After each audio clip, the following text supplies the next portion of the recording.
জানিয়ে দেব সর্বশেষ আপডেট বাংলা সংবাদ। শুরুতেই শিরোনাম।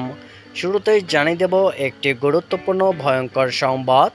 বৈধভাবে ভারতে থাকতে পারবেন আর একদিন, হাসিনার ভাগ্যে কি আছে, থাকছে বিস্তারিত প্রতিবেদনে।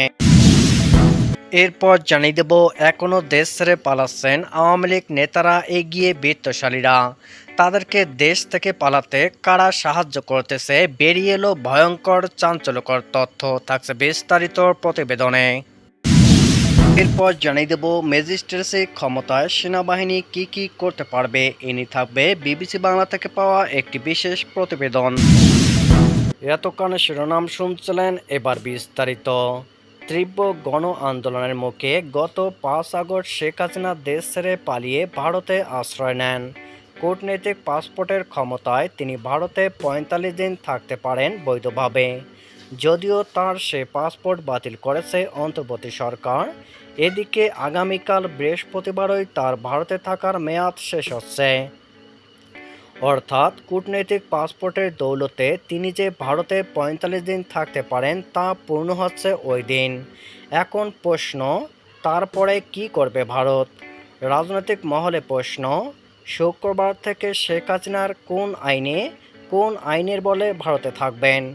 মঙ্গলবার ভারতের পররাষ্ট্র মন্ত্রণালয়ের এক মুখপাত্র জানিয়েছেন, কূটনৈতিক পাসপোর্টের দৌলতে শেখ হাসিনা ভারতে থাকার মেয়াদ শেষ হলেও তাকে বাংলাদেশে পাঠানোর সম্ভাবনা নেই। তাহলে কোন বলে ভারতে থাকবেন শেখ হাসিনা?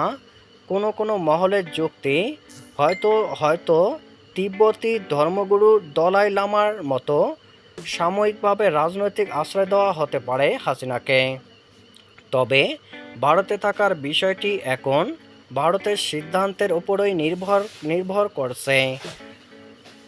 শেখ হাসিনা দেশ ছাড়ার পর বৈষম্যবিরোধী ছাত্র আন্দোলন এবং বিভিন্ন রাজনৈতিক দলের পক্ষ থেকে দাবি তোলা হয়, শেখ হাসিনাকে ভারত থেকে এনে তার বিচার করতে হবে। ইতিমধ্যেই ছাত্র জনতার হত্যার দায়ে 100-রও বেশি মামলা হয়েছে শেখ হাসিনার বিরুদ্ধে। এখন ভারত শেখ হাসিনাকে ফেরত দিতে না চাইলে বাংলাদেশ কি করবে? বিষয়টি নিয়ে বাংলাদেশের পররাষ্ট্র সচিব মঙ্গলবার বলেছেন, কোন আইনে শেখ হাসিনা ভারতে রয়েছে তা জানা নেই। এ নিয়ে ভারতের কাছেও জোর দিয়ে কিছু জানতে চায়নি ঢাকা। ছাত্র জনতার গণ অভ্যুত্থানে শেখ হাসিনা সরকার পতনের 1 মাস পরও আওয়ামী লীগের অনেক নেতাকর্মী, সাবেক মন্ত্রী ও সংসদ সদস্য অবৈধভাবে দেশ ত্যাগের চেষ্টা করছেন। ইতিমধ্যে অনেকে দেশ ছেড়ে পালিয়ে গেছেন। পালাতে গিয়ে সীমান্তে ধরা পড়েছেন কেউ। সীমান্ত পার হতে গিয়ে মৃত্যুর ঘটনাও ঘটেছে। এ নিয়ে প্রথম আলোর একটি প্রতিবেদন প্রকাশ করেছে। ইতিমধ্যেই দেশ ত্যাগ করেছেন এমন বেশ কয়েকজনের পরিবার, সহকর্মী ও শুভাকাঙ্ক্ষীদের সঙ্গে কথা বলে জানা গেছে, সিলেট, আখাউড়া, নেত্রকোনা ও ময়মনসিংহ, যশোর অঞ্চল, লালমনিরহাট সহ উত্তরাঞ্চলীয় সীমান্ত এলাকাগুলো দিয়ে দেশ ছাড়ার প্রবণতা বেশি। এর জন্যে জনপ্রতি 50,000 টাকা থেকে 25 থেকে 30 লাখ টাকা পর্যন্ত দিতে হয় সীমান্তের দুই পাশের দালালদের। সংশ্লিষ্ট সূত্রগুলো বলছে, বিপুল অর্থের মালিক আওয়ামী লীগের এমন নেতাদের দেশ ছাড়ার প্রবণতা বা চেষ্টা বেশি। প্রতিবেদনে জানা গেছে, গত সপ্তাহে সাবেক স্বরাষ্ট্রমন্ত্রী আসাদুজ্জামান খান, সাবেক বস্ত্র ও পাট মন্ত্রী জাহাঙ্গীর কবির নানক, আওয়ামী লীগের যুগ্ম সাধারণ সম্পাদক, সাবেক সংসদ সদস্য আফামা বাহাউদ্দিন নাসিম সীমান্ত পাড়ি দিয়েছেন।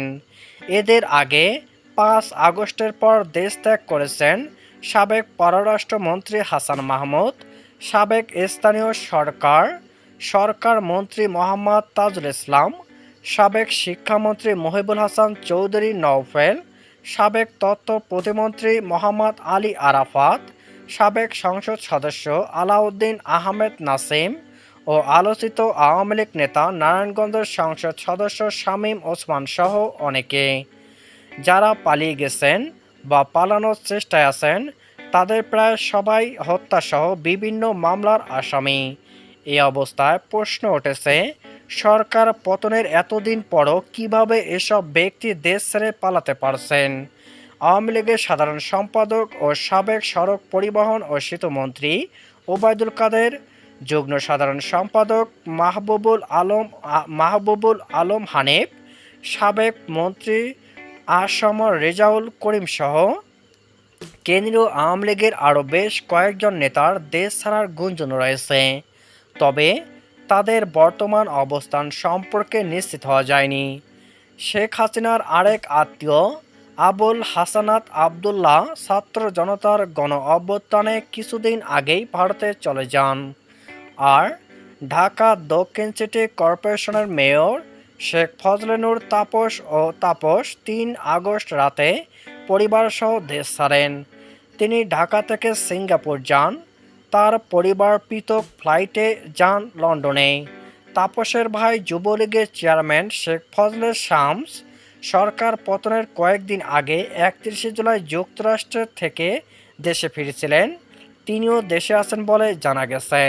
সাবেক অর্থমন্ত্রী আফম মোস্তফা কামালও আন্দোলনের সময় সপরিবারে সিঙ্গাপুরে চলে যান। সাবেক বিদ্যুৎ প্রতিমন্ত্রী নসরুল হামিদ বিপু অবস্থান সম্পর্কে নিশ্চিত করে কিছু জানা যায়নি। তবে তার ঘনিষ্ঠ হিসাবে পরিচিত সাবেক আইনমন্ত্রী আনিসুল হক ও শেখ হাসিনার উপদেষ্টা সালমান এফ রহমান অবশ্য সরকার পতনের পর শুরুতেই গ্রেপ্তার হয়েছেন। বিদেশ যাওয়ার চেষ্টাকালে গ্রেপ্তার হয়েছেন সাবেক তথ্য প্রযুক্তি প্রতিমন্ত্রী জুনাইদ আহমেদও। মঙ্গলবার ১৭ সেপ্টেম্বর পর্যন্ত মোট ৩০ জন আওয়ামী লীগের সাবেক মন্ত্রী, সংসদ সদস্য ও নেতা গ্রেপ্তার হয়েছেন। কোটা সংস্কার আন্দোলন ঘিরে ২ মাস ধরে মাঠে থাকলেও এই প্রথম সেনাবাহিনীকে বিচারিক ক্ষমতা দিয়েছে অন্তর্বর্তীকালীন সরকার। এর ফলে নির্বাহী ম্যাজিস্ট্রেটের দায়িত্ব পাওয়া সেনা কর্মকর্তাদের উপস্থিতিতে কোনো অপরাধ সংঘটিত হলে তারা অপরাধীকে গ্রেপ্তার করতে বা গ্রেপ্তারের নির্দেশ দিতে পারবেন। এছাড়া সেনাবাহিনী কর্মকর্তারা আগামী ২ মাস ফৌজদারি অপরাধের বিভিন্ন ধারা অনুযায়ী অপরাধীদের বিরুদ্ধে ব্যবস্থা নিতে পারবেন।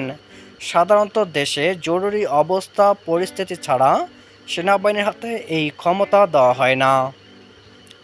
বাংলাদেশের সব জাতীয় সংসদ নির্বাচনে সেনাবাহিনী মোতায়েন করার সময় বিভিন্ন রাজনৈতিক দলের পক্ষ থেকে সেনাবাহিনীকে বিচারিক ক্ষমতা বা ম্যাজিস্ট্রেসি পাওয়ার দাবি ওঠে। তবে নির্বাচনের মাঠে কখনোই সেনাবাহিনীকে সেই ক্ষমতা দেওয়া হয়নি। অধ্যাপক ইউনূসের নেতৃত্বে অন্তর্বর্তীকালীন সরকার সেনাবাহিনীকে এই বিচারিক ক্ষমতা দেওয়ার পর এ নিয়ে পক্ষে বিপক্ষে নানা আলোচনা চলছে। সাবেক সেনা কর্মকর্তা ও নিরাপত্তা বিশ্লেষক ইমদাদুল ইসলাম বিবিসি বাংলাকে বলেন, এই বিচারিক ক্ষমতা পাওয়ার পর এখন কোনো ধরনের ব্যবস্থা নিতে সেনাবাহিনীকে প্রশাসনের মাঠ পর্যায়ে কর্মকর্তাদের জন্য আর অপেক্ষা করতে হবে না।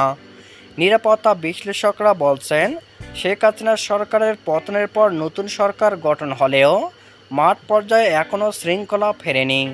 এই সংকট কাটাতে সেনাবাহিনীর হাতে বিচারিক ক্ষমতা থাকলে মাঠের পরিস্থিতি বদলাতে পারে। যা করতে পারবে সেনাবাহিনী। বাংলাদেশ সেনাবাহিনীকে নির্বাহী ম্যাজিস্ট্রেটের ক্ষমতা দিয়ে মঙ্গলবার যে প্রজ্ঞাপন জারি করা হয়েছে তাতে বাংলাদেশের ফৌজদারি কার্যবিধি ১৬টি ধারায় সেনা কর্মকর্তাদের হাতে ম্যাজিস্ট্রেসি ক্ষমতা প্রয়োগ করতে পারবে। প্রজ্ঞাপন অনুযায়ী ফৌজদারি কার্যবিধি ১৮৯৮ এর ৬৪, ৬৫, ৮৩, ৮৪, ৯৫, ২, ১০০, ১০৫, ১০৭, ১০৯, ১১০, ১২৬, ১২৭, ১২৮, ১৩০, ১৩৩ এবং ১৪২ ধারা অনুযায়ী সেনাবাহিনীকে এই ক্ষমতা দেওয়া হয়েছে। ফৌজদারি কার্যবিধি এসব ধারা অনুযায়ী নির্বাহী ম্যাজিস্ট্রেটের দায়িত্ব পাওয়া এখন থেকে সেনা কর্মকর্তাদের সামনে কোনো অপরাধ হলে অপরাধীদের সরাসরি গ্রেপ্তার করতে পারবেন, দিতে পারবেন জামিনও। বাংলাদেশের যে কোনো স্থানে গ্রেপ্তারি পরোয়ানা কার্যকর করতে পারবেন সেনা কর্মকর্তারা। গ্রেপ্তারি পরোয়ানা কার্যকর করতে পুলিশকে নির্দেশও দিতে পারবেন তারা। বেআইনিভাবে আটক ব্যক্তিকে উদ্ধারের জন্য তল্লাশি করতে পারবে।